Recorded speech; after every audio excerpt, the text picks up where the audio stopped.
সংস্কার এরকম একটা বিষয়, এটা তো শুরুও নেই শেষও নেই, সর্বসময় সংস্কার চলবে। একটা যে কোনো বিষয় বা বস্তুর উপরে কাজ করবার জন্য সংস্কার সবসময় কার্যকর হয়।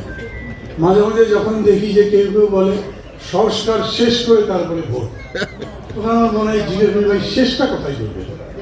এটা শেষ কই, কি হলে শেষ? আপনি একটা রিলেটিভ এজেন্ডা বলতে পারেন, আপত্তিভাবে এই সময়ের জন্য সংস্কার এতদূর আমার দরকার। আমি লড়াই করেছি 15 বছর, কারণ আমার ভোট চলে গেছে, কারণ আমার গণতন্ত্র নাই, আমার বাঁচার অধিকার নেই।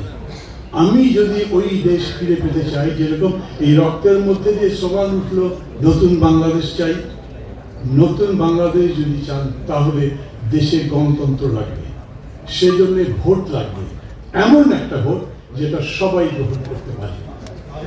সেই রকম একটা ভোট করবার জন্য ন্যূনতম একটা গণতান্ত্রিক পরিবেশ লাগবে। আমরা যেমন বলি লেভেল প্লেইং ফিল্ড, সেই ফিল্ড তৈরি করবার জন্য পুলিশ ঠিক করতে হবে, সিভিল বিউরোক্রেসি ঠিক করতে হবে, ইলেকশন কমিশন ঠিক করতে হবে। আমি বলি এটা মিনিমাম। আপনি এনএইচএস যদি নাও করেন, হেলথ পলিসি না দেন, এডুকেশন পলিসি না দেন, ডেভেলপমেন্ট প্রোগ্রাম না বলেন, তাতে কিন্তু আপাতত কিছু যাচ্ছে আসছে না। আপনার ভোট দরকার, এইটা হলো ইমিডিয়েট প্রেফারেন্স। আপনি অন্তর্বর্তী সরকারকে বলবেন তুমি এইটা করো, সবার আগে তোমার এটা কাজ। এই জন্যই বিএনপি যখন বলে যে নির্বাচনের রোড ম্যাপ চাই, অনেকে বোঝে আবার বোঝে না, সমর্থন করে আবার করেন যে প্রথম ভোট কি বলে, এই সরকার যেতে না যেতেই বলেছে 3 মাসের মধ্যে ভোট দেন। ভাবছে এত লাফালাফি করছেন কেন ক্ষমতায় যাওয়ার জন্য? 3 মাসের জায়গায় 6 মাস বলেছেন, তখনও বলেছে, তবু তো ছাড়ে না। তারপরে গিয়ে বলেছে যুক্তি। আর আমি বলছি যদি ওই রকম করে বলতে পারতেন তোমার কাজ হচ্ছে ভোটটা করা, এই ভোটের জন্য এই করতে কতদিন লাগবে তোমার, সরকার বলবে তার কতদিন দরকার। আমি তো পুলিশ ঠিক করতে পারবো না, আমি তো ক্ষমতাই নাই। আমি সিভিল বিউরোক্রেসি ঠিক করতে পারবো না।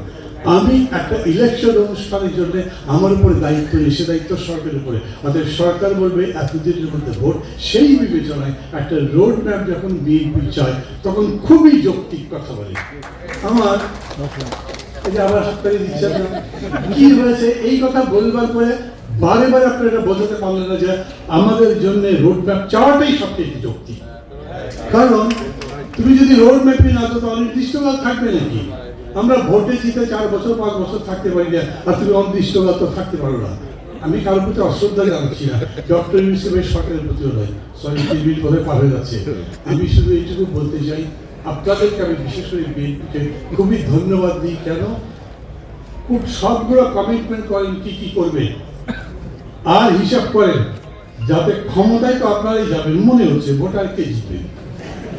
মানে যেরকম আমেরিকা আর রাশিয়ার মধ্যে ঝগড়া হবে, পরে দেখেন একটা সমাজতান্ত্রিক ব্লক চলে যাওয়ার পরে ইউনিপোলার ওয়ার্ল্ড হয়ে গেছে। বাংলাদেশে এখন ইউনিপোলার পলিটিক্সের মতো হয়ে গেছে, কারণ অভিযুক্ত নেই। আবার যদি আসেও তারপরে বিএনপির কাছেও দাঁড়াতে পারবে না, ক্ষমতায় আপনারাই যাবে। ওই রকম কমিটমেন্ট করেন না যেটা করতে পারবেন না, কারণ তখন মাহমুদুর রহমান রান্না আপনাদের মঞ্চে দাঁড়িয়ে আপনাদের পক্ষে বক্তৃতা করবে না যদি বেঁচে থাকি। এইবারে খুশি হলাম যে হাত তালি দিয়েছেন।